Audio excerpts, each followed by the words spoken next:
Sen Radio, 6h45, première édition de ce bloc d'information. Bonjour Adjaratou Seignan. Bonjour Maria. Et l'on reparle de l'affaire de Diohine. Pour le retour au calme à Diohine, Serigne Cheikh Ndigal Sène de Ndiambour Sine prend des décisions fermes. Son fils impliqué dans ce conflit ne remettra plus les pieds dans le village. Il abandonne sur place construction et investissement. Après les doléances, place au plan d'action. Sitting hier à l'hôpital de Pékin, le personnel réclame plus de moyens, du matériel et la régularisation des prestataires. La direction évoque la pandémie pour justifier certains points. L'hôpital de Grand-Bourg pourrait également être paralysé sous peu. Le SAMES dépose un préavis de grève et dénonce les conditions dangereuses dans le centre d'imagerie Polymètre lié à l'hôpital par une convention à l'hôpital. Nous y restons pour évoquer aujourd'hui la célébration de la journée internationale de lutte contre l'asthme, pathologie aggravée par la pandémie du coronavirus. La 133e édition du pèlerinage marial de Popenguine aura lieu cette année, annonce l'église hors de nos frontières. Plusieurs dizaines de morts enregistrés dans une attaque hier dans l'est du Burkina Faso. Merci à vous Adjaratou Seignan, et le développement de tous ces titres, c'est juste après ceci.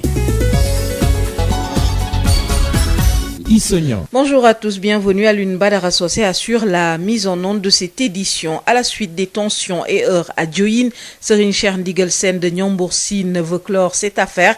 Il annonce que son fils Serigne Bara ne mettra plus les pieds à Diohine. Il abandonne sur place construction et investissement. Il se prononce au micro de Ngorsar. Je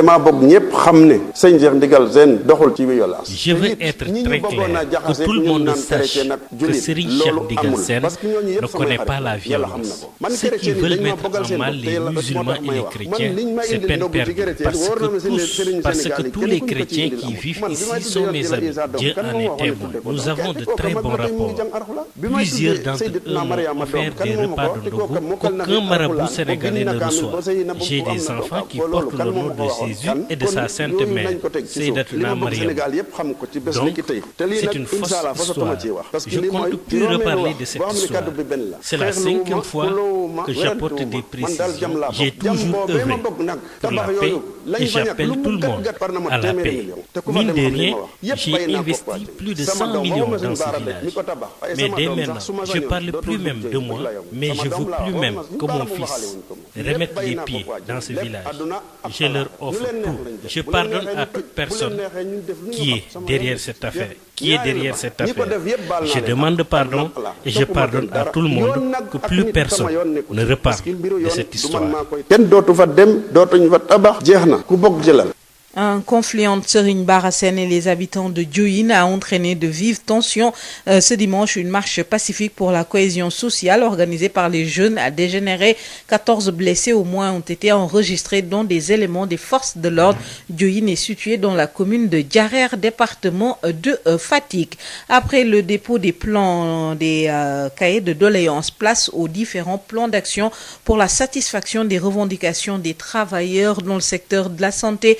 Un sitting hier de l'intersyndicale de l'hôpital de Pékin, sitting pour dénoncer la faible subvention octroyée à l'hôpital. Les travailleurs exigent également la régularisation des prestataires, dénoncent l'absence de matériel dans l'hôpital. L'intersyndicale fustige les lenteurs constatées concernant les travaux de construction du bâtiment pôle mère-enfant. Les travaux ont démarré depuis 2016 et peinent à être bouclés. Ibrahima Diaw, coordonnateur de l'intersyndicale, s'explique au micro de Moussa Thiam. Nous sommes aujourd'hui en sitting pour dénoncer la faible subvention allouée à l'hôpital, estimée à 370 millions, alors que l'Assemblée nationale avait voté pour son augmentation à 500 millions.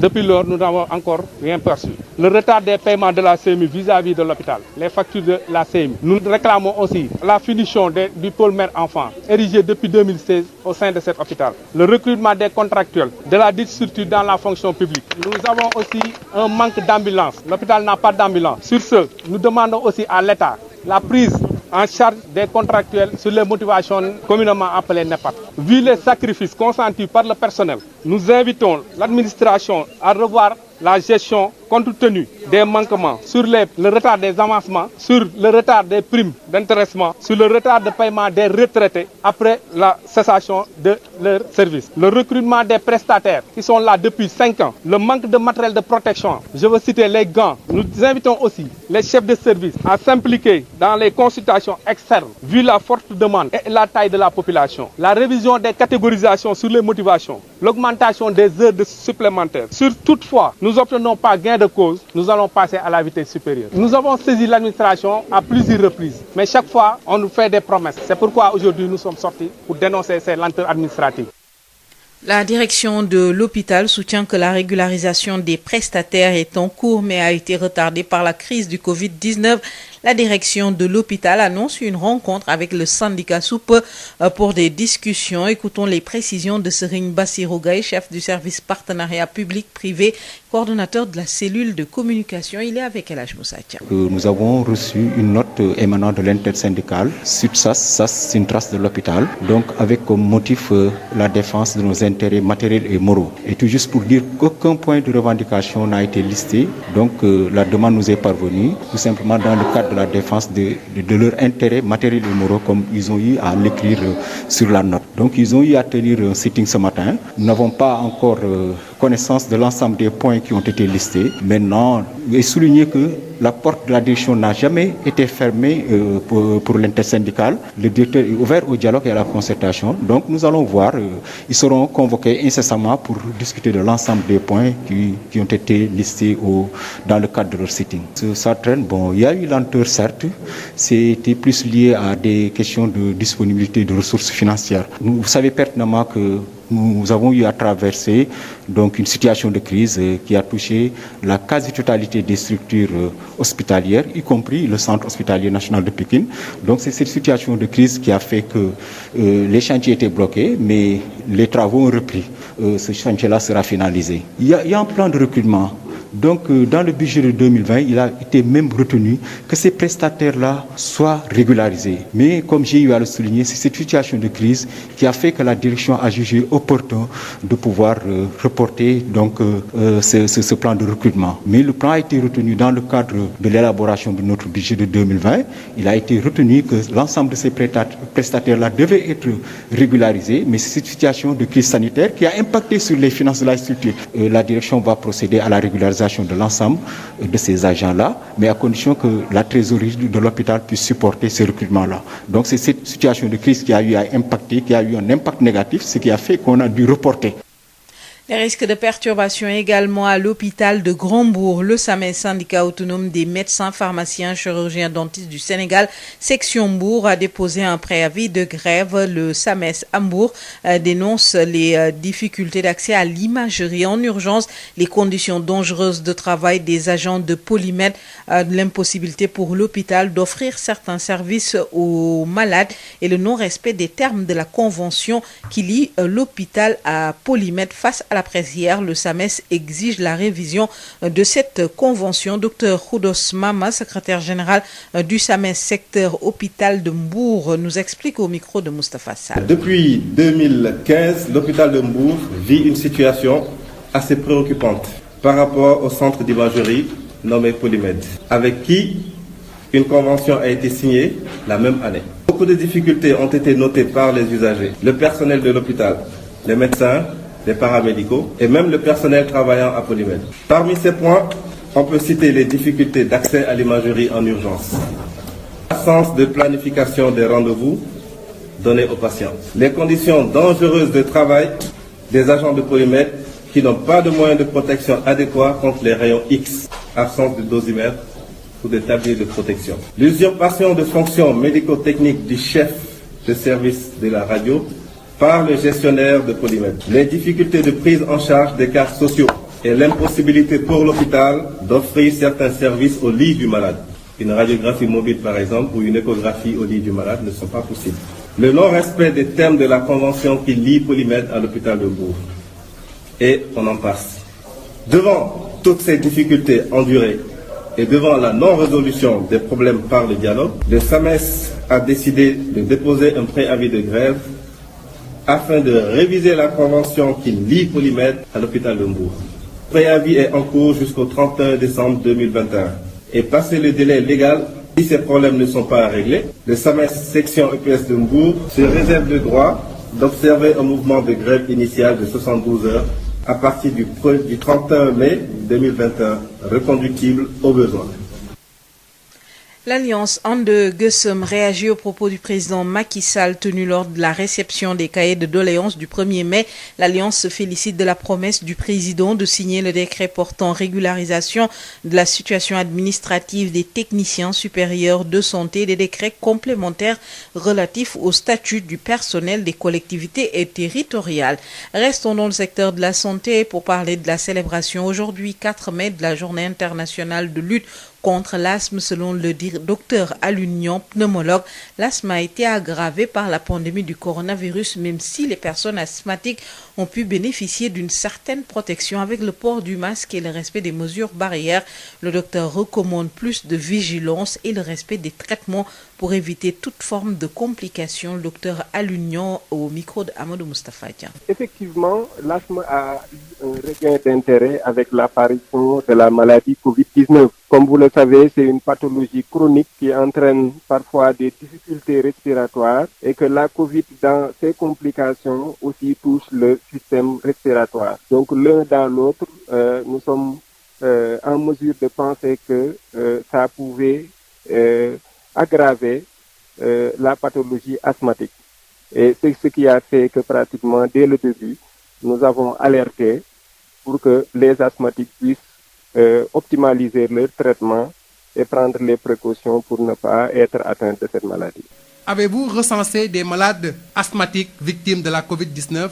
C'est vrai que les malades asthmatiques, de par leur éducation, ont très tôt pris les précautions qu'il fallait, avec les mesures barrières. Nous avons heureusement même pu constater, avec le port de masque, qu'il y a eu une nette recul des crises d'asthme. Parce que, comme vous le savez, il y a beaucoup de malades qui avaient leur maladie déclenchée par la pollution, par la poussière, par d'autres pathologies infectieuses. Et le seul fait de porter le masque a été bénéfique pour ces patients. Mais néanmoins, il y a eu des patients, comme toutes les autres maladies, qui ont été atteints et qui ont peut-être perdu la vue à cause de cette maladie. Puis retenez que le SAES section UVS tient une conférence de presse aujourd'hui à l'ENO de Mermoz. Le SAES section UVS va entre autres évoquer l'impossible démarrage de l'année académique en ce qui concerne les nouveaux bacheliers, le non-respect des engagements pris par l'État, notamment la non-livraison des 40 ENO espaces numériques ouverts, ainsi que la disposition dans les meilleurs délais des outils de travail des étudiants. 133e édition du pèlerinage marial de Popenguine, célébré cette année dans le respect des mesures barrières à cause de la pandémie du coronavirus. En lieu et place du grand rassemblement, les évêques du Sénégal préconisent des messes, séances de prière au niveau des paroisses ce lundi 24 mai à 10h pour célébrer le pèlerinage marial de Popenguine. Et puis toujours dans le cadre de l'actualité hors de chez nous qui nous mène tout d'abord au Burkina Faso. Plusieurs dizaines de morts ont été enregistrées dans une attaque djihadiste. Plusieurs dizaines de personnes ont ainsi été tuées ce lundi dans une attaque de djihadistes présumée à Kodiel, donc dans l'est du Burkina Faso, une des plus meurtrières dans ce pays. Selon des sources sécuritaires et locales, un important nombre d'individus armés ont attaqué le village situé dans la commune de Futuri hier, faisant plusieurs dizaines de morts parmi les populations civiles selon des sources sécuritaires sur place. L'actualité toujours hors de nos frontières avec la célébration hier de la journée mondiale de la liberté de la presse au Mali. Les acteurs de la presse ont célébré cette journée, une journée mondiale de la presse autour du thème l'information comme un bien commun. Donc au Mali, des activités ont été menées, des dérives également dénoncées, nous dit notre correspondant sur place, Souri Ibrahim Maïga. C'est une journée mondiale célébrée sur fond de défis multiples à relever. Il s'agit entre autres pour le président de la Maison de la Presse, Bandjougou Dante, de la déresponsabilisation de la fêtière face aux dérives de certains journalistes, la régulation et l'autorégulation du métier, ainsi que l'octroi de l'aide à la presse en rupture depuis 2 ans. La Maison de la Presse ne saurait être accusée des dérapages de certains confrères qu'elle condamne avec la dernière rigueur. Cette situation pose la problématique de la régulation, de l'autorégulation et de la co-régulation de l'espace médiatique malien. Les pouvoirs publics sont vivement interpellés. Il s'agit notamment du non-paiement de l'aide directe à la presse depuis 2 ans. L'honneur de la presse malienne, selon M. Dante, réside dans l'entreprise de nouvelles réformes, surtout orientées vers le secteur de la presse en ligne. La presse malienne se portera mieux si des réformes courageuses sont entreprises, notamment la dépénalisation des délits de presse, l'indexation de l'aide directe et les aides indirectes, l'adoption des textes régissant la presse en ligne. En lien avec le thème mondial qui est l'information comme un bien public, l'envoyé du représentant de l'UNESCO au Mali, Ibrahima Cissé, a rapporté les propos d'Audrey Azoulaï, directrice générale de l'institution, pour expliquer la thématique de cette 30e édition de la Journée internationale de la presse. Cette année, le thème retenu souligne la valeur incontestable d'une information vérifiée et vérifiable. Il appelle l'attention sur le rôle essentiel que joue le journaliste libre et professionnel dans la production et la diffusion de ces informations, en luttant contre les fausses informations et autres contenus préjudiciables. À l'occasion de cette journée commémorative, un rappel a été fait aux journalistes disparus. Sori Ibrahim Mega depuis Bamako pour Sud FM. juróom-ñaari waxtu ci Sud FM seen rajo 98.5 ci Ndakaaru lëkkaloog suñu diwaan salaamaaleykum Haj Maodo Faye. aleykum salaam soxna Marie. tey ci talaata ji ñeenti fan ci weeru mai 2021 fas yéene waxtaan bokk na ci li nga xam ne moo xewoon foofee ci Diohine.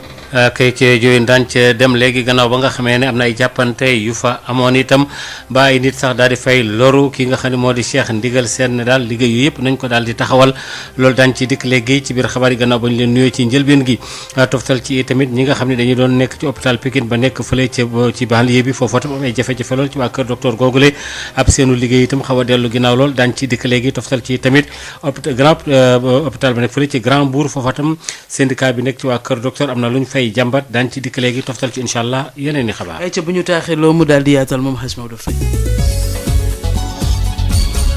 Maodo Faye. ca Diohine fii nu toll nii coow lu métti métti moo fa amoon ci diggante kenn koo xam ne kii njaboot la ci Serigne Cheikh Ndigal Sène itam bu Njàmbur Siin ne daal nag léegi nag mbir mi dafa war a jeex takk te it nee na itam doomam jooju nga xam ne moo di Serigne Bara Sène dootul tegati foofu tànkam jeex na lam jot a def foofee ci liggéey na ko daal di bàyyi foofee ci lam fa jot a tabax lépp itam ndax daal gannaaw askan wa moom daal noonu la ñuy taxawee ci mbir yi loolee moom nañ ko daal di bàyyi mu jeex tàkk ñu déglu ko ci micro Ngor Sarr.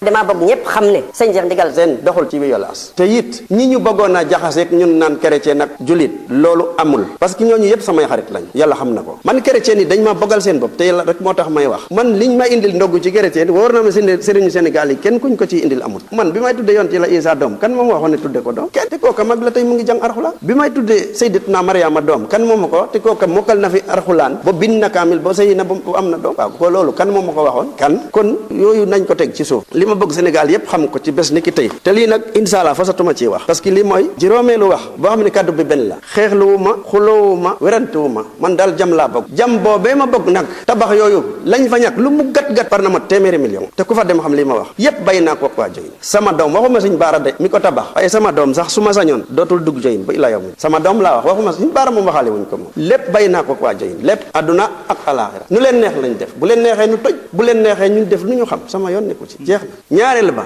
ñi ko def yëpp baal naa leen ak adduna ak alaaxira topp ma kenn dara yoon nag ak nit sama yoon nekku ci parce que mbiru yoon du man maa koy tracé bu maa koy teg waaye li ma mën a waat luñ ciy wax buñ ma woo bu ñu woo Sëñ Baara ñun bàyyi nañu lépp ak waa Diohine bu leen neexee nañ toj bu leen neexee nañ lakk lañ fa lakk it jégal naa leen ko laajuma ci dara topptuwuma ci dara te it sama doom su ma sañoon waxuma Sëñ Baara sama doom sax dootul dugg Diohine bu fa rombee sax li ma gënaloon sax buñ fa jaaralee sama doom wala man mii ñu jaarale ma fa te teyuma ko sax li ma gënal sax na nga gém ba génne Diohine door a xoolaat ndax bàyyi Diohine baal nañ ñëpp topp ma kenn dara tey ak ëllëg lii su fekkee mos naa ci wax lu ñaaw maa ngi koy jéglu adduna ak alaxira su fekkee it mos naa ci ñaan lu ñaaw maa ngi koy jéglu ci sunu borom man daal baal naa ñëpp kere it bàyyi naa leen kenn dootu fa dem dootuñ fa tabax jeex na ku bokk jëlal léegi kon bàyyee na leen lépp kon kooku kilifa googu ne daal moom génn na ci mbir yooyu la ak njabootam coow li amoon nag ci diggante Serigne Bara Sène ak ñi nekk foofu la ci Diohine indi woon na ay jafe-jafe yu méttee métti ci ba sax dibéer ji rek dimanche amoon na rek daanaka ay jàmbat ak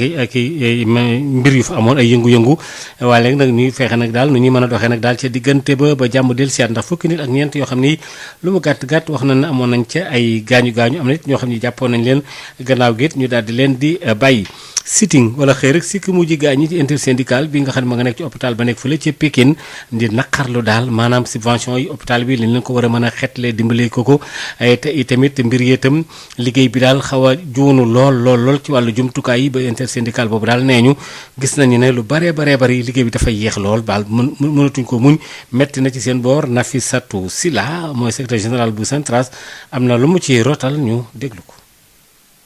ma ñëw ci état d'abord pour hôpital Pikine subvention à 370 millions dafa ndaw ci hôpital boo xam ne 3e niveau c'est pas normal te malgré ça assemblée nationale voté woon nañu nee nañu c'est à 500 millions ñun gisuñu dara ñu ñëw ci retard paiement CMU mais lan mooy CMU boobu ba tey lu woon daaw moo ñëwaat ren gisuñu dara CMU bi retard bi dafa gën a accentué ñu ñëwaat aussi ci travaux pôle mère enfant depuis 2016 mi ngi nii gis nañ ko amul finition ba tey ñu ñëwati encore ci recrutement des contractuels waaw loolu moom soxla nañ ko trop pour fonction publique nañ ñu jàppale parce que suñu prestataires yi dañ fay yàgg 7 ans 6 ans c'est trop voilà nañ ñu jàppale parce que hôpital bi ci boppam antanul jëlal ñu suñu prestataires yi pour ñu mën a manque de matériel ambulance amuñu ko prise en charge NEPAD aussi suñu contractuels yu nekk fii ça fait plus de 7 ans ñoo ngi fi ba léegi mënuñu bénéficier ci NEPAD muy motivation nationale ça aussi c'est pas normal dañ ko xoolaat c'est pour l'administration malgré sacrifice bi personnel bi di def yëpp kenn gisul seen bopp mais lenteur administration retard des paiements avancement prime d'intéressement prime de retraite aussi retraité yi il faut aussi tam ñu jàppale leen parce que da ngay gis retraite boo xam ne retraité na mi ngi këram bëgg a faju bu ñëwee day am problème di faju recrutement des prestataires yi 6 ans 5 ans mais c'est trop nañ ñu jàppale xale yi dañoo sonn nañ leen jàppale ci loolu nañ leen jël rek te yàlla tax matériel moom yeneen matériel yi sax dama ko bàyyi mais gants hôpital Pikine bu demee ba ñuy prescrire gants pour maladie di leen prescrire à 7000 francs trop c'est trop nga xam ne ne hôpital bi nii la def dafa sooxe catégorisation pour les motivations loolu tamit aussi dañoo bëgg mu dañ il faut ñu xoolaat encore catégorisation boobu supplémentaire augmentation tamit soxla nañ ko trop hôpital dafa feebar daaw ba ren dañoo yéex tout à chaque fois ay promesse la dañuy toog dinañ def ceci dinañ def sa gisuñu dara waaw lu ko saafara moom bëgg nañ ko trop bu ñu gisulee loo xam ne seddu suñu xol dañuy continuer suñu xeex ci ñi nga xam ne ñoo yore hôpital bi nekk foofu lay ca Pikine nag ñoom nee ñooñu ñu duppee ay prestataire nga xam ne dañ leen war a jël gannaaw gi tam nee na loolu ñu ngi ko ubbi woon nañ ko ngir mu dox waaye nag Covid bi moo fi jaar moo tax mu xaw a yeex daal ci seen i mbir waaye nag wax nañu ne daal ñoom sax daañu daje ak syndicat boobule ñooñu doon jàmbat mbir yi ñu xool nag nu ñu mën a def ba daal ci am saafara Serigne Bassirou Gaye waxtaan ci ak Moussa Thiam. jox nañu benn note d'information sax luñ ko libalee pour wax ñu dañuy tenir benn sitting tey jii ci altine bi mais ci motif bi dañuy wax rek ni défense de leur intérêt matériel et moraux c'est-à-dire que ci note bi amul benn liste wuñu daal maanaam li nga xam ni moom moo taxoon daal ñuy dem sitting parce que loolu la ñu wax li nga xam ni dañu ëmb mais li ñuy xaar te tenir luñu seen sitting ñu nekk ñu fa woon mais directeur dina leen convoquer toog ak ñoom ci table parce que tam jàmm mu ëpp lépp ñun li ñuy yitteel mooy hôpital bi dox bëgguñu benn blocage te loolu moom moo nekk yitte directeur hôpital bi te ñoom boo leen laajoon tey daañu la wax ni porte directeur mosul tëju ci ñoom directeur nit ku ouvert ci dialogue la ak concertation li ko yitteel mooy hôpital bi dox te hôpital bi ñun ñëpp ñoo mën a ànd pour mu dox tey directeur dina leen jël suñu pare sitting yi ñu toog ñu listé points yi nga xam ni moom moo tax ñu dem sitting recrutement yi loolu dañ ko jàppoon lu ñu programmé woon la suñu budget 2020 waaye ñun ñëpp xam nañu situation de crise sanitaire la ñu nekkoon am na ay jamono yi nga xam ni ñoom boo leen laajee am na ñeenti weer yi nga xam ni malade yi amuñu woon dafa feeñu trésorerie hôpital olof dafa naan balaa nga naan naam ne fa mun nga am ay projection mun nga mais y a des facteurs exogènes comme ni ñu koy waxee yu nga xam ni du ci ñun la dépendre crise bi ñëpp la bett ñëpp la dal moo taxoon ñu repousser waat recrutement yooyu d'ailleurs sax ñooñu waroon recruter ñoo nañu ba directeur jël leen ba jox leen engagement ak garantie ferme mais nag lii yàlla moo ko dogal nañ koy nangu mais nag du lu ñu bàyyi incha allahu rabbi su ko finance structure bi permettre rek bu soobee yàlla daañu régulariser prestataires yooyu.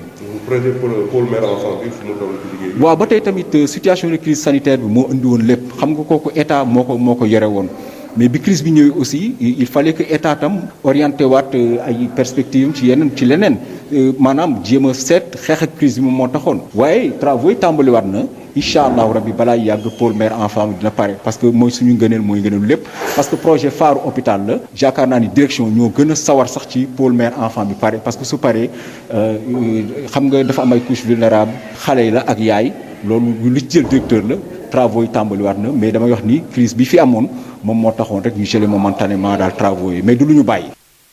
li aju yi tamit ci fële nga xam ne moo di Grand Mbour hôpital bi nekk foofule daanaka dara doxu fa ndax daal ay mbir ay jafe-jafe nuy jànkonteel ci jumtukaay yu bëree bëri ba sax ñi nga xam ne ñoo di syndicat bi nekk ci médecins yeeg pharmaciens yeeg juristes yi nekk foofule am nañu naqar lool ci doxalin ba am na yu bëri nag yoo xam ne teg nañu seen baaraam ne dara doxu ca docteur Abdou Karim Diop moo yore seen kaddu ñu déglu ko ci micro Moustapha Sall. bataaxalu njàmbat.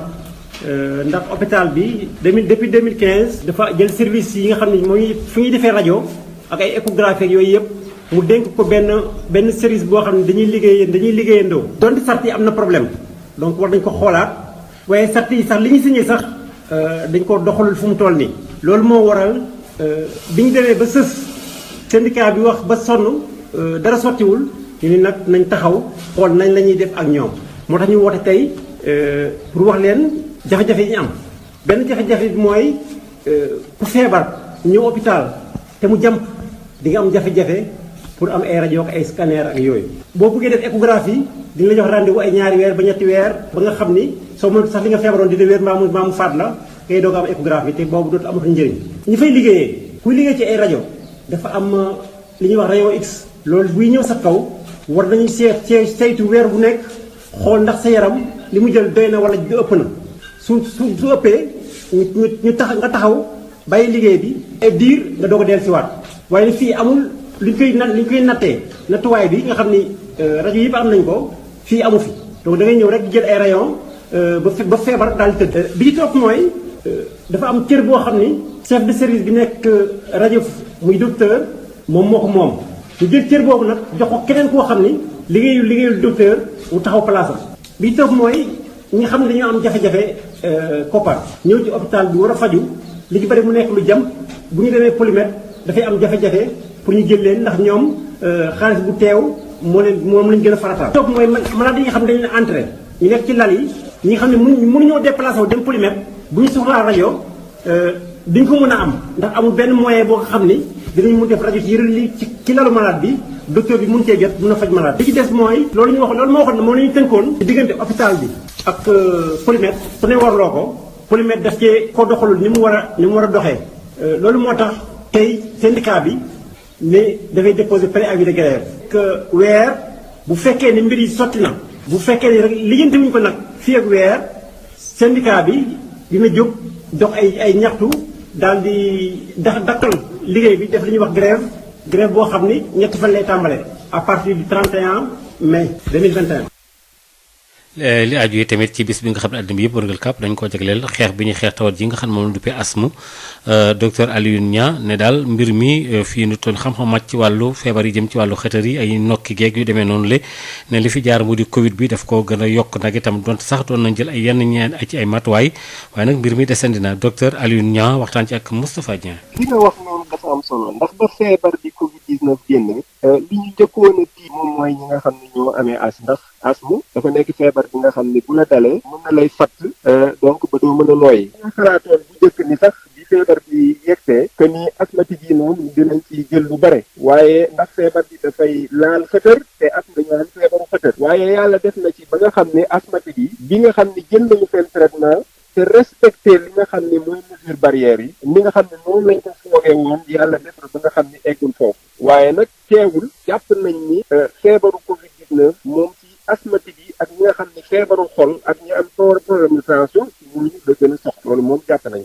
ndax sax am nga ñoo xam ne dañoo amoon asthme daal dafay jógee ndax Covid 19 moo leen yóbbu. waaw loolu moom du ci ñàkk ndax nga am asthme nga ñàkk am asthme feebar bi bu ñëwee am na ñu bëri ñi nga xam ne lor na leen ci. waaye liñ ci jàpp rek moom mooy te seetlu ko moom mooy feebar bi ba mu ñëwee bu ñu jël sax mesure barrière bi ñi nga xam ne dañ daan def crise d'asthme dafa mel ni lu dellu ginnaaw ndax masque yi nga xam ne moom lañ daan takk aar na leen ci air bi aar na leen ci doomu jàngoro yi aar na leen ci saxaar si nga xam ni yenn saa yi mu daan yëngal seen at kon mesure boobu dafa nekk li nga xam ni bañ ko taxawalee rek dafa baax ci ñi nga xam ni dañuy am asthme bu tee nag mënuñoo wax ni kenn deewul ci Covid bi loolu moom mënu ko ñàkk. revue de presse boo ko déglu xam ne lii la ñuy séntu ci ab journaliste bu responsable ab groupe bu responsable ci wàllu revue de presse bi. wax dëgg yàlla man rajo Sud FM ba ñu ko ubbee ba nëgë ni ca jamono ñoom Ablaye Sakho Faye ñoom Reine Marie Faye dégg nga ñoom Pape Fall dégg nga bari na daal ancien yëpp fa nga fekk waaye rajo la boo xam ne rajo royuwaay la parce que rajo li ci gën a am solo mooy di joxe information yu dëggu information yoo xam ne yi dañ koy jël source bu leer nga xam ne loo fa déglu jarul ngay laaj ca feneen parce que ñoom ci yoon lañ koy teg. lu yàgg dëgg la wallaay lu yàgg dëgg la Sud FM de bi mu juddoo ba tey jii 94 ba léegi ñu ngi ak moom suñu rajo du fay guddeeg bëccëg zéro faute daal Sud FM daal zéro faute.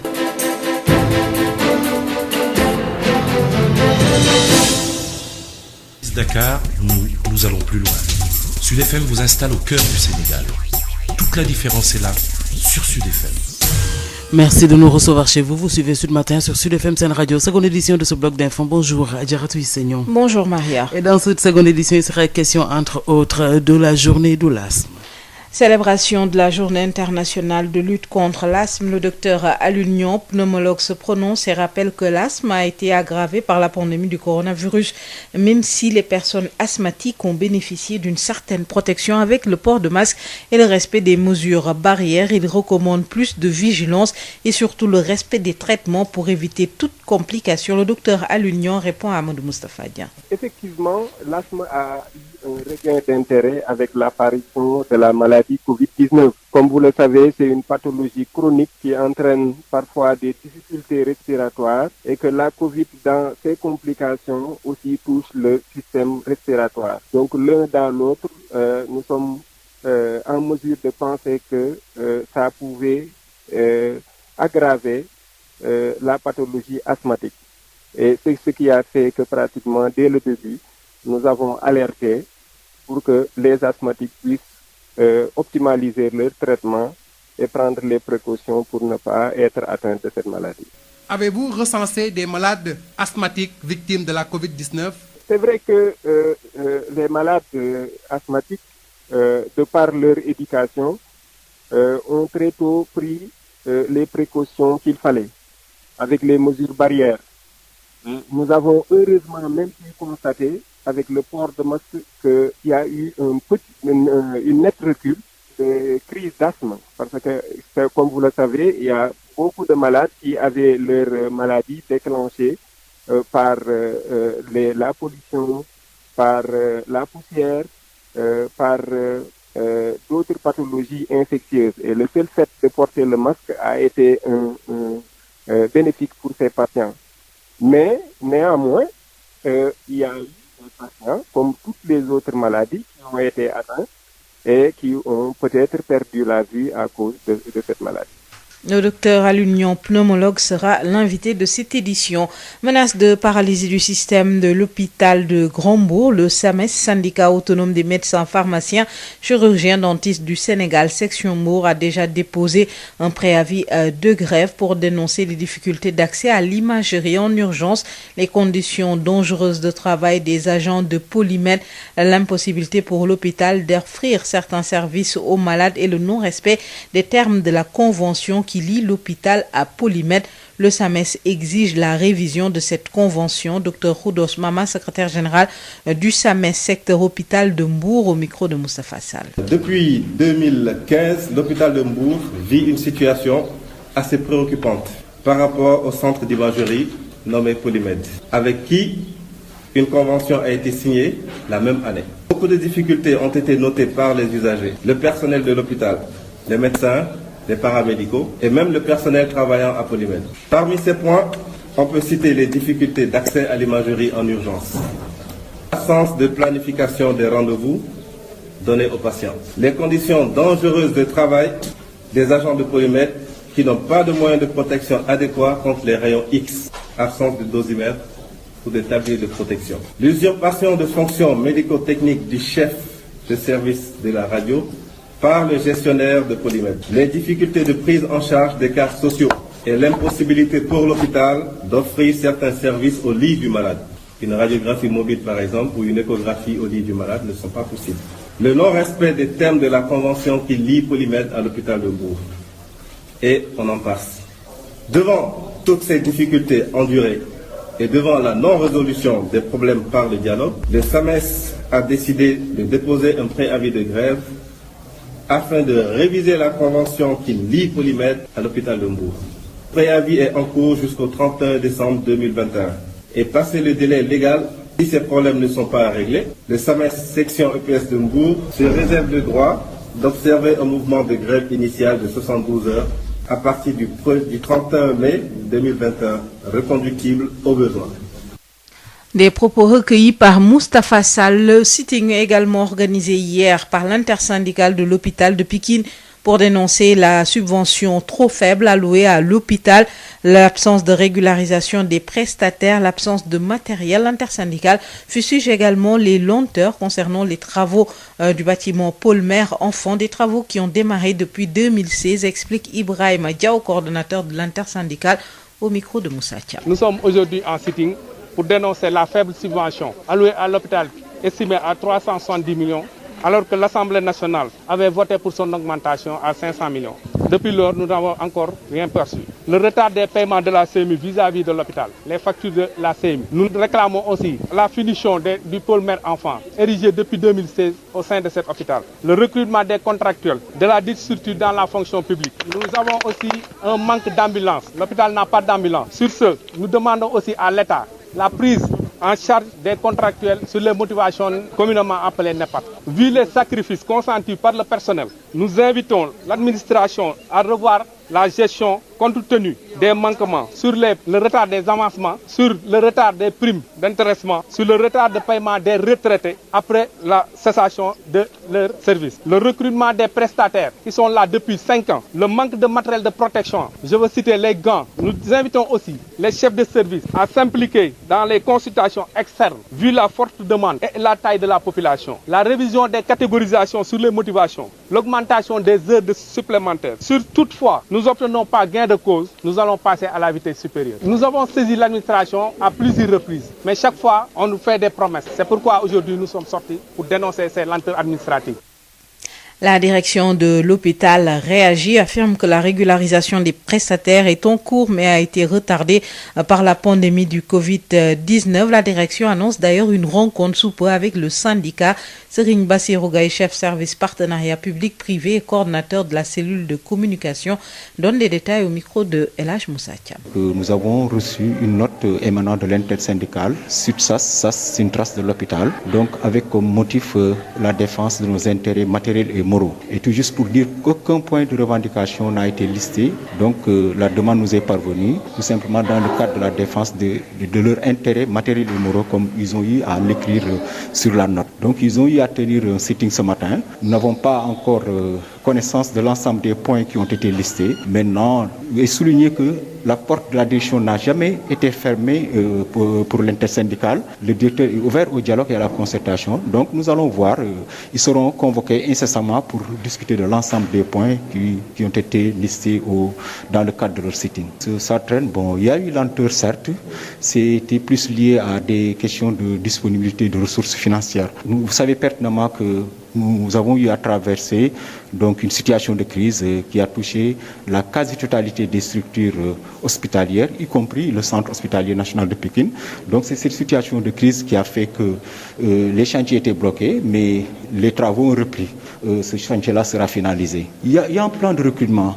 Donc, dans le budget de 2020, il a été même retenu que ces prestataires-là soient régularisés. Mais, comme j'ai eu à le souligner, c'est cette situation de crise qui a fait que la direction a jugé opportun de pouvoir reporter donc, ce plan de recrutement. Mais le plan a été retenu dans le cadre de l'élaboration de notre budget de 2020.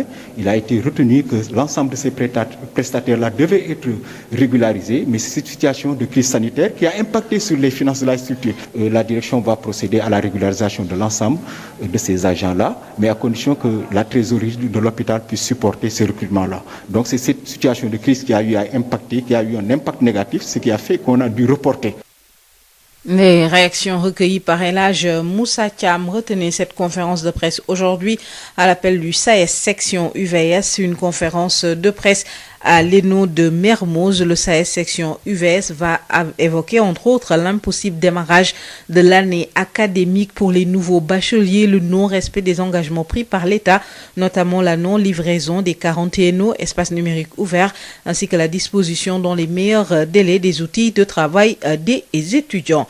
Reparlons des heurts et tensions à Diohine. Serigne Cheikh Ndigal Sène de Diambourtine veut clore cette affaire. Il annonce que son fils Serigne Bara indexé ne mettra plus les pieds à Diohine. Il se prononce au micro de Ngorsa. Je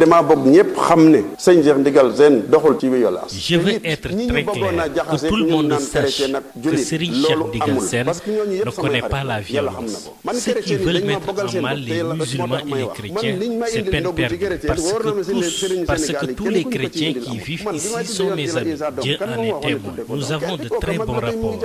Plusieurs d'entre eux m'ont offert des repas de Ndogo qu'aucun marabout sénégalais ne reçoit. J'ai des enfants qui portent le nom de Jésus et de sa sainte mère, Seydatuna Mariam. Donc, c'est une fausse histoire. Je compte plus reparler de cette histoire. C'est la 5e fois que j'apporte des précisions. J'ai toujours œuvré pour la paix et j'appelle tout le monde à la paix. Mine de rien, j'ai investi plus de 100 millions dans ce village. Mais dès maintenant, je ne parle plus même de moi, mais je veux plus même que mon fils remette les pieds dans ce village. Je leur offre tout. Je pardonne à toute personne qui est derrière cette affaire. Je demande pardon et je pardonne à tout le monde que plus personne ne reparle de cette histoire. Et puis parlons de la célébration de la journée mondiale de la liberté de la presse au Mali. Les acteurs de la presse ont célébré à l'instar des autres pays du monde cette journée autour du thème « L'information comme un bien commun ». Cette année, elle est marquée au Mali par de nombreux défis inhérents à la presse malienne, notamment le problème de l'aide à la presse, la dépénalisation des délits de presse et les dérapages répétés dans le métier. Et les précisions de notre correspondant sur place, Sori Ibrahim Maïga. C'est une journée mondiale célébrée sur fond de défis multiples à relever. Il s'agit entre autres pour le président de la Maison de la Presse, Bandjougou Dante, de la déresponsabilisation de la fêtière face aux dérives de certains journalistes, la régulation et l'autorégulation du métier, ainsi que l'octroi de l'aide à la presse en rupture depuis 2 ans. La Maison de la Presse ne saurait être accusée des dérapages de certains confrères qu'elle condamne avec la dernière rigueur. Cette situation pose la problématique de la régulation, de l'autorégulation et de la co-régulation de l'espace médiatique malien. Les pouvoirs publics sont vivement interpellés. Il s'agit notamment du non-paiement de l'aide directe à la presse depuis 2 ans. L'honneur de la presse malienne, selon M. Dante, réside dans l'entreprise de nouvelles réformes, surtout orientées vers le secteur de la presse en ligne. La presse malienne se portera mieux si des réformes courageuses sont entreprises, notamment la dépénalisation des délits de presse, l'indexation de l'aide directe et les aides indirectes, l'adoption des textes régissant la presse en ligne. En lien avec le thème mondial qui est l'information comme un bien public, l'envoyé du représentant de l'UNESCO au Mali, Ibrahima Cissé, a rapporté les propos d'Audrey Azoulaï, directrice générale de l'institution, pour expliquer la thématique de cette 30e édition de la Journée internationale de la presse. Cette année, le thème retenu souligne la valeur incontestable d'une information vérifiée et vérifiable. Il appelle l'attention sur le rôle essentiel que joue le journaliste libre et professionnel dans la production et la diffusion de ces informations, en luttant contre les fausses informations et autres contenus préjudiciables. À l'occasion de cette journée commémorative, un rappel a été fait aux journalistes disparus. Sori Ibrahim Maïga, depuis Bamako pour Sud FM. Merci beaucoup, Sori Ibrahim Maïga. Et c'est la fin de cette partie de la seconde édition, Maria. Merci à vous, Adjartou Seigneur, de nous l'avoir présenté et cette édition qui se poursuit avec notre invité. Lorsque les autres visent Dakar, nous allons plus loin. Sud FM vous installe au cœur du Sénégal. Toute la différence est là, sur Sud FM. Célébration de la journée internationale de lutte contre l'asthme ce 4 mai et Amadou Moustapha Dia reçoit le docteur Alioune Niang, pneumologue. Docteur Alioune Niang, bonjour. Vous êtes pneumologue au centre hospitalier universitaire de Fann. On célèbre aujourd'hui la journée internationale de lutte contre l'asthme, une maladie respiratoire en pleine période de Covid-19. La Covid-19 qui aussi a des complications respiratoires. Alors dites-nous, est-ce que l'asthmatique est plus exposé que d'habitude face à la Covid-19? Effectivement, l'asthme a eu un regain d'intérêt avec l'apparition de la maladie Covid-19. Comme vous le savez, c'est une pathologie chronique qui entraîne parfois des difficultés respiratoires et que la Covid, dans ses complications, aussi touche le système respiratoire. Donc l'un dans l'autre, nous sommes en mesure de penser que ça pouvait aggraver la pathologie asthmatique. Et c'est ce qui a fait que pratiquement dès le début, nous avons alerté pour que les asthmatiques puissent optimaliser leur traitement et prendre les précautions pour ne pas être atteints de cette maladie. Avez-vous recensé des malades asthmatiques victimes de la Covid-19? C'est vrai que les malades asthmatiques, de par leur éducation, ont très tôt pris les précautions qu'il fallait, avec les mesures barrières. Nous avons heureusement même pu constater avec le port de masque qu'il y a eu une nette recul de crise d'asthme. Parce que, comme vous le savez, il y a beaucoup de malades qui avaient leur maladie déclenchée par la pollution, par la poussière, par d'autres pathologies infectieuses. Et le seul fait de porter le masque a été bénéfique pour ces patients. Mais néanmoins, il y a eu des patients, comme toutes les autres maladies, qui ont été atteints et qui ont peut-être perdu la vue à cause de cette maladie. Docteur, la Covid-19 est encore présente. Alors, quelles sont les recommandations à l'endroit des asthmatiques? C'est d'abord d'optimaliser le traitement. Parce que pour l'asthme, comme c'est une maladie chronique, c'est une maladie à vie, il faut contrôler cet asthme par la prise des médicaments, mais aussi par les moyens de prévention qu'ils ont l'habitude de pratiquer. C'est d'abord assainir l'environnement, c'est de consulter lorsque les signes, symptômes d'asthme sont plus fréquents, c'est de prendre les médicaments d'urgence, mais aussi de prendre les médicaments pour le traitement de fond. Moi, je pense que c'est ça qu'il faut dire à ces asthmatiques. Un asthmatique qui voit son asthme contrôlé est comme vous et moi. Donc, c'est pratiquement les mêmes risques qui sont encourus. Le seul hic, c'est de ne pas contrôler son asthme et d'attraper la maladie Covid-19. Comment l'asthmatique doit gérer ces changements climatiques? C'est vrai que l'asthmatique est beaucoup plus sensible au changement de l'environnement.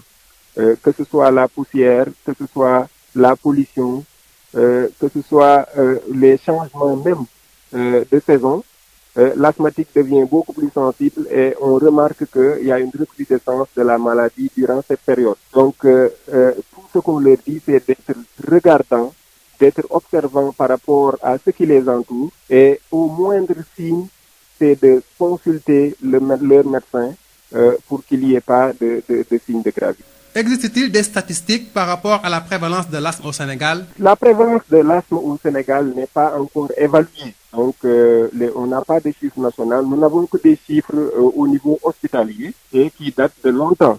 Donc, vers les années, au début des années 2000, nous avons fait une étude au niveau de l'hôpital de Fann et nous avons pu voir que 8% des patients qui venaient en consultation au service de pneumologie venaient pour asthme. Et c'est pratiquement les mêmes chiffres que nous avons observés. Les chiffres d'asthme ne sont pas connus à l'échelle nationale. Nous n'avons que des chiffres au niveau hospitalier.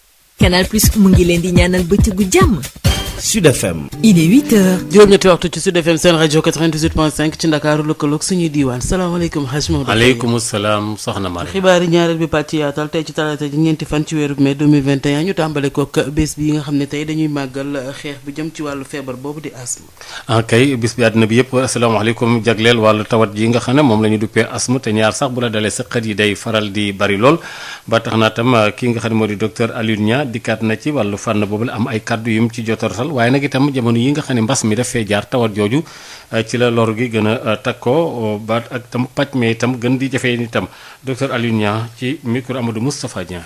li nga wax noonu dafa am solo ndax ba feebar bi Covid-19 génne li ñu njëkkoon a tii moom mooy ñi nga xam ne ñoo amee ndax asthme dafa nekk feebar bi nga xam ne bu la dalee mën na lay fatt donc ba doo mën a nooyi. nga xalaatoon bu njëkk ni sax bi feebar bi yegsee que ni asthmatique yi moom dinañ ci jël lu bare waaye ndax feebar bi dafay laal xëtër te asthme dañoo am feebaru xëtër waaye yàlla def na ci ba nga xam ne asthmatique yi bi nga xam ne jël nañu seen traitement te respecté li nga xam ne mooy mesure barrière yi ni nga xam ne moom lañ ko foogee woon yàlla def na ba nga xam ne eggul foofu waaye nag teewul jàpp nañ ni feebaru Covid-19 moom ci asthmatique yi ak ñi nga xam ne feebaru xol ak ñi am problème de tension ci ñooñu la gën a soxla loolu moom jàpp nañ ndax sax am nga ñoo xam ne dañoo amoon asthme daal dafay jógee ndax Covid-19 moo leen yóbbu. waaw loolu moom du ci ñàkk ndax nga am asthme nga ñàkk am asthme feebar bi bu ñëwee am na ñu bëri ñi nga xam ne lor na leen ci waaye liñ ci jàpp rek moom mooy te seetlu ko moom mooy feebar bi ba mu ñëwee bu ñu jël sax mesure barrière bi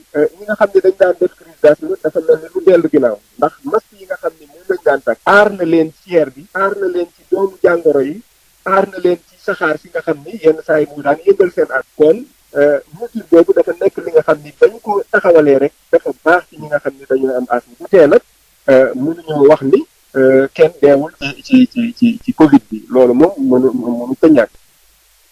loolu mënta ñàkk ci yeneen i fànn itteel wàllu wér-gu-yaram ba léegi itam fële ca Grand Bourg hôpital bi nekk foofule boo defu ndànk gaa ñi daañu ko nagamal ndax waa SAEMS bi nekk ci gox yooyu la di syndicat boobu nga xamee ne moo nekk ci médecins yeeg pharmaciens yeeg dentistes yi ak foofee ca Mbour ne daal itam jafe-jafe yi ñuy jànkoonteel doy na waar lool ci wàllu imagerie ci bon xeetu pajin woo xam itam ñaari ñi koy def itam warees ne leen a gën a taxawu ci seen wàllu ko karange yu bari nag dafa tumuranke ci bérébu l'hôpital boobu la ban yëkkati seen i kaddu docteur Abdou Karim Diop moo yor woon seen kaddu waxtaan ci ak Moustapha Dieng. bataaxalu njàmbat ndax hôpital bi depuis 2015 dafa jël service yi nga xam ne mooy fu ñuy defee rajo ak ay échographie yooyu yëpp mu dénk ko benn service boo xam ne dañuy liggéeyandoo. donte sart yi am na problème donc war nañ ko xoolaat waaye sart yi sax li ñu signé sax dañ ko doxalul fu mu toll nii.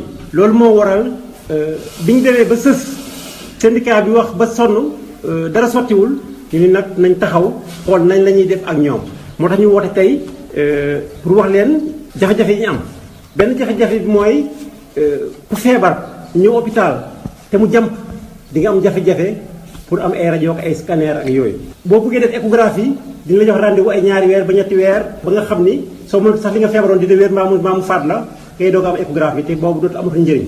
ñi fay liggéeyee kuy liggéey ci ay rajo dafa am li ñuy wax rayon X. loolu buy ñëw sa kaw war nañu saytu weer bu nekk xool ndax sa yaram li mu jël doy na wala ëpp na su ëppee ñu nga taxaw bàyyi liggéey bi. ay diir nga doog a dellusiwaat waaye fii amul luñ koy nattee nattuwaay bi nga xam ni rajo yëpp am nañ ko fii amu fi donc da ngay ñëw rek jël ay rayon ba feebar daal di tëdd. bi ci topp mooy dafa am cër boo xam ni chef de service bi nekk rajo muy docteur moom moo ko moom. ñu jël cër boobu nag jox ko keneen koo xam ni liggéeyul docteur mu taxaw place am. bi ci topp mooy ñi nga xam ne dañoo am jafe-jafe koppar ñëw ci hôpital bi war a faju li ci bari mu nekk lu jëm bu ñu demee polymètre dafay am jafe-jafe pour ñu jël leen ndax ñoom xaalis bu teew moom lañ gën a farataal. topp mooy malade yi nga xam ne dañu leen entré ñu nekk ci lal yi ñi nga xam ne mënuñoo déplacé wu dem polymètre bu ñu soxlaa rajo duñ ko mën a am ndax amul benn moyen boo xam ni dinañ mun def rajo ci lalu malade bi docteur bi mun cee jot mun a faj malade. li ci des mooy loolu ñu wax loolu moo waxoon moom la ñu tënkoon ci diggante hôpital bi ak polymètre ku ne warloo ko polymètre daf cee ko doxalul ni mu war a doxee loolu moo tax tey syndicat bi ne dafay déposer préavis de grève que weer bu fekkee ne mbir yi sotti na bu fekkee ne rek lijjanti wuñ ko nag fii ak weer syndicat bi dina jóg dox ay ñaxtu daal di dakkal liggéey bi def li ñuy wax grève boo xam ni ñetti fan lay tàmbale à partir du 31 mai 2021. ci wàllu wér-gu-yaram ba léegi itam ak waa kër docteur intersyndical bi nekk ci hôpital ba léegi nga xam ni itam ñoo di ma nekk ca Pikine ñu ngi naqarlu rek daal subvention yi baaxul te itam ñi nga xam ne ñoom la ñu du pay prestataire nga xam ne dañ faa nekk bu yàgg ba léegi di fa daan seen doole te kenn jël leen ñoom itam dañoo war a xool ci seen ay mbir ba daal mbir mi metti na leen itam tey tamit liggéey baat na muy doxee xaw na doy waar lool ki Nafisatou Silla secrétaire général bu syndicat boobee am lu mu ci dénk El Hadji Moussa Thiam. ma ñëw ci état d'abord pour hôpital Pikine subvention à 370 millions dafa ndaw ci hôpital boo xam ne 3e niveau c'est pas normal te malgré ça assemblée nationale voté woon nañu nee nañu c'est à 500 millions ñun gisuñu dara ñu ñëw ci retard paiement CMU mais lan mooy CMU boobu ba tey lu woon daaw moo ñëwaat ren gisuñu dara CMU bi retard bi dafa gën a accentué ñu ñëwaat aussi ci travaux pôle mère enfant depuis 2016 mi ngi nii gis nañ ko amul finition ba tey ñu ñëwati encore ci recrutement des contractuels waaw loolu moom soxla nañ ko trop pour fonction publique nañ ñu jàppale parce que suñu prestataires yi dañ fay yàgg 7 ans 6 ans c'est trop voilà nañ ñu jàppale parce que hôpital bi ci boppam antanul jëloon ñu suñu prestataires yi pour ñu mën a manque de matériel ambulance amuñu ko prise en charge NEPAD aussi suñu contractuels yu nekk fii ça fait plus de 7 ans ñoo ngi fi ba léegi mënuñu bénéficier ci NEPAD muy motivation nationale ça aussi c'est pas normal dañ ko xoolaat c'est pour l'administration malgré sacrifice bi personnel bi di def yëpp kenn gisul seen bopp mais lenteur administration retard des paiements avancement prime d'intéressement prime de retraite aussi retraité yi il faut aussi tam ñu jàppale leen parce que da ngay gis retraite boo xam ne retraité na mi ngi këram bëgg a faju bu ñëwee day am problème di faju recrutement des prestataires yi 6 ans 5 ans mais c'est trop nañ ñu jàppale xale yi dañoo sonn nañ leen jàppale ci loolu nañ leen jël rek te yàlla tax matériel moom yeneen matériel yi sax dama ko bàyyi mais gants hôpital Pikine bu demee ba ñuy prescrire gants pour maladie di leen prescrire à 7000 francs trop c'est trop nga xam ne ne hôpital bi nii la def dafa sooxe catégorisation pour les motivations loolu tamit aussi dañoo bëgg mu dañ il faut ñu xoolaat encore catégorisation boobu supplémentaire augmentation tamit soxla nañ ko trop hôpital dafa feebar daaw ba ren dañoo yéex tout à chaque fois ay promesse la dañuy toog dinañ def ceci dinañ def sa gisuñu dara waaw lu ko saafara moom bëgg nañ ko trop bu ñu gisulee loo xam ne seddu suñu xol dañuy continuer suñu xeex. ñi nga xam ne ñoo jiite l'hôpital boobu direction ba tamit gannaaw ba nga xamee ne kii moo jiite chef de service benn boo xam ne bi itam ànd na ci partenariat public bi ak itam yore wàllu communication foofee di ko lëkkale mu di Serigne Bassirou Gaye yëkkati na ci ay kàddu andi ci ay leeral ci hôpital boobu nekk ca Pikine ak li ci kilifa yi fas yéene taxawee ñu dégg. jox nañu benn note d'information sax lu ñu ko libalee pour wax ñu dañuy tenir benn sitting tey jii ci altine bi mais ci motif bi dañuy wax rek ni défense de leur intérêt matériel et moraux c'est-à-dire que ci note bi amul benn liste wuñu daal maanaam li nga xam ni moom moo taxoon daal ñuy dem sitting parce que loolu la ñu wax li nga xam ni dañu ëmb mais li ñuy xaar te tenir nañu seen sitting ñu nekk ñu fa woon mais directeur dina leen woo dina leen convoquer toog ak ñoom ci table parce que tam jàmm mu ëpp lépp ñun li ñuy yitteel mooy hôpital bi dox bëgguñu benn blocage te loolu moom moo nekk yitte directeur hôpital bi te ñoom boo leen laajoon tey daañu la wax ni porte directeur mosul tëju ci ñoom directeur nit ku ouvert ci dialogue la ak concertation li ko yitteel mooy hôpital bi dox te hôpital bi ñun ñëpp ñoo mën a ànd pour mu dox tey directeur dina leen jël suñu pare sitting yi ñu toog ñu listé points yi nga xam ni moom moo tax ñu dem sitting recrutement yi loolu dañ ko jàppoon lu ñu programmé woon la suñu budget 2020 waaye ñun ñëpp xam nañu situation de crise sanitaire la ñu nekkoon am na ay jamono yi nga xam ni ñoom boo leen laajee am na ñeenti weer yi nga xam ni malade yi amuñu woon dafa feeñu trésorerie hôpital dañ olof dafa naan balaa nga naan naam ne fa mun nga am ay projection mun nga mais y a des facteurs exogènes comme ni ñu koy waxee yu nga xam ni du ci ñun la dépendre crise bi ñëpp la bett ñëpp la dal moo taxoon ñu repousser waat recrutement yooyu d'ailleurs sax ñooñu waroon recruter ñoo nañu ba directeur jël leen ba jox leen engagement ak garantie ferme mais nag lii yàlla moo ko dogal nañ koy nangu mais nag du lu ñu bàyyi incha allahu rabbi su ko finance structure bi permettre rek bu soobee yàlla daañu régulariser prestataires yooyu. projet pôle mère enfant bi fu mu toll ci liggéey. waaw ba tey tamit situation de crise sanitaire bi moo indi woon lépp xam nga kooku état moo ko yore woon mais bi crise bi ñëwee aussi il fallait que état tam orienté waat ay perspectives ci leneen maanaam jéem a seet xeex ak crise bi moom moo taxoon. waaye travaux yi tàmbaliwaat na. incha allahu rabbi balaa yàgg pôle mère enfant dina pare parce que mooy suñu ngëneel mooy ngëneel lépp parce que projet phare hôpital la yaakaar naa ni direction ñoo gën a sawar sax ci pôle mère enfant bi pare parce que su paree xam nga dafa am ay couches vulnérables xale yi la ak yaay loolu li jël directeur la travaux yi tàmbaliwaat na mais damay wax ni crise bi fi amoon moom moo taxoon rek ñu gelé momentanément daal travaux yi mais du lu ñu bàyyi. juróom-ñetti waxtu daanaka moo dem ba fekk ak juróom-ñeenti minute gannaaw ba nga xamee ne ay jàppante amoon na fële ca Diohine Serigne Cheikh Ndigal Sène bu Njàmbur Siin ne daal dafa bëgg rek mbir yi mu jeex takk nag mu tëj daal wax ji soxla wu ca dara te it nee na bu sañoon itam kenn du tegati foofu tànkam jëm ci coow loolu la jeex na tàkk te it doomam jooju tam dootu fa tegati tànkam bàyyi na lépp foofee nga xam ne fa la ko tabaxoon ku bëgg nga jël ñu déglu ko ci micro Ngor Sarr. damaa bëgg ñëpp xam ne sëñ Cheikh Ndigal Sène doxul ci violence te it ñi ñu bëggoon a jaxaseeg ñun naan chrétien nag julit loolu amul parce que ñooñu yëpp samay xarit lañu yàlla xam na ko man chrétien yi dañ ma bëggal seen bopp te yàlla rek moo tax may wax man liñ ma indil ndogg ci chrétien wóor na ma sëriñu Sénégal yi kenn kuñ ko ciy indil amul man bi may tudde yoon ci la Isa doom kan moom waxoon ne tudde ko doom kenn te kooka mag la tey mu ngi jàng arxulaan bi may tudde Sayyidatuna Mariama doom kan moom ma ko te kooka mokkal na fi arxulaan ba bind na kaamil ba sëy na ba am na doom waaw ko loolu kan moom ma ko waxoon kan kon yooyu nañ ko teg ci suuf li ma bëgg Sénégal yépp xam ko ci bés ni ki tey te lii nag incha allah fasatuma ciy wax parce que lii mooy juróomeelu wax boo xam ne kàddu bi benn la xeexluwu ma xuloowu ma werantuwu ma man daal jam laa bëgg jam boobee ma bëgg nag tabax yooyu lañ fa ñàkk lu mu gat-gat par na ma téeméeri million te ku fa dem xam li ma wax yépp bàyyi naa ko waa Diohine sama doom waxuma Sëñ Baara de mi ko tabax waaye sama doom sax su ma sañoon dootul dugg Diohine ba ila yow mi sama doom laa wax waxuma Sëñ Baara moom waxaale wuñ ko moom lépp bàyyi naa ko waa Diohine lépp àdduna ak alaaxira nu leen neex lañ def bu leen neexee nu toj bu leen neexee ñun def lu ñu xam sama yoon nekku ci jeex na ñaareel ba ñi ko def yépp baal naa leen ak àdduna ak alaaxira topp ma kenn dara yoon nag ak nit sama yoon nekku ci parce que mbiru yoon du man maa koy tracé bu maa koy teg waaye li ma mën a waat luñ ciy wax buñ ma woo bu ñu woo Sëñ Baara ñun bàyyi nañu lépp ak waa Diohine bu leen neexee nañ toj bu leen neexee nañ lakk lañ fa lakk it jégal naa leen ko laajuma ci dara topptuwuma ci dara te it sama doom su ma sañoon waxuma Sëñ Baara sama doom sax dootul dugg Diohine bu fa rombee sax li ma gënaloon sax buñ fa jaaralee sama doom wala man mii ñu jaarale ma fa te teyuma ko sax li ma gënal sax na nga gém ba génni Diohine door a xoolaat ndax bàyyi Diohine baal nañ ñëpp topp ma kenn dara tey ak ëllëg lii su fekkee mos naa ci wax lu ñaaw maa ngi koy jéglu àdduna ak alaaxira su fekkee it mos naa ci ñaan lu ñaaw maa ngi koy jéglu ci sunu borom man daal baal naa ñëpp kere it bàyyi naa leen kenn dootu fa dem dootuñu fa tabax jeex na ku bokk jëlal. kon ñoo ko déggandoo fukki minute ak benn jàpp fukki minute ak ñaar soxna Mariam moo feggu ci juróom-ñetti waxtu. jërëjëf Hadj Maodo Faye jaajëfal nañ la bu baax a baax bu ko defee ñëwee ci xibaar rek dalal suñu gan. ñi diir Ndakaaru fekk ñun weesu nañu leen Sud FM moo leen di taaj ci xolu Sénégal lii nag mooy wute gi ci Sud FM. Sud FM ganu bés bi. suñu ganu bés bi tey di docteur Alioune Niang moom nag pneumologue la ki koy dalal di Amadou Moustapha Dieng fas yéene waxtaanee tey jii ci ñeenti fan ci weeru mai ñuy màggal li nga xam ne rek moo di xeex boobu jëm ci jàngoro bi ñu duppee asthme. docteur Alioune Niang maa ngi lay nuyu yow pneumologue nga nekk ca centre hospitalier universitaire bu Fann tey ñuy waxtaanee lépp lu jëm ci wàllu asthme ti bés bi ñu jagleel lépp lu jëm ci wàllu xeex feebar boobu léegi feebaru sëqët mu nekk nag jamono yoo xam ne jamono yi Covid 19 la di it feebar boo xam ne dafay laal lépp lu jëm ci wàllu sëqët ak wàllum xëtër ndaxam Covid 19 mi lay gënul di lor ñu am asthme jamono jilee.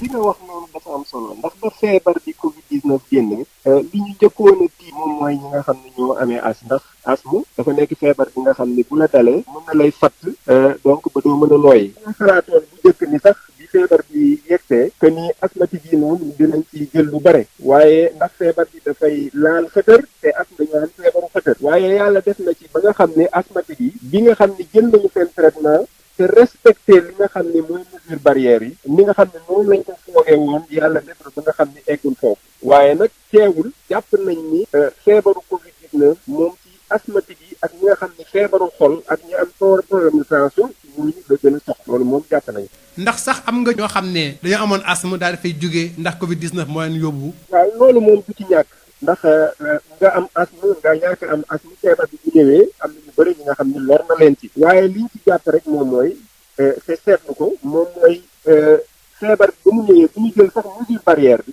ñi nga xam ne dañ daan def crise d'asthme dafa mel ni lu dellu ginnaaw ndax masque yi nga xam ne moom lañ daan takk aar na leen ci air bi aar na leen ci doomu jàngoro yi aar na leen ci saxaar si nga xam ni yenn saa yi mu daan yëngal seen at kon mesure boobu dafa nekk li nga xam ni dañu ko taxawalee rek dafa baax ci ñi nga xam ni dañoo am asthme bu tee nag mënuñoo wax ni kenn deewul ci Covid bi loolu moom mënu ta ñàkk.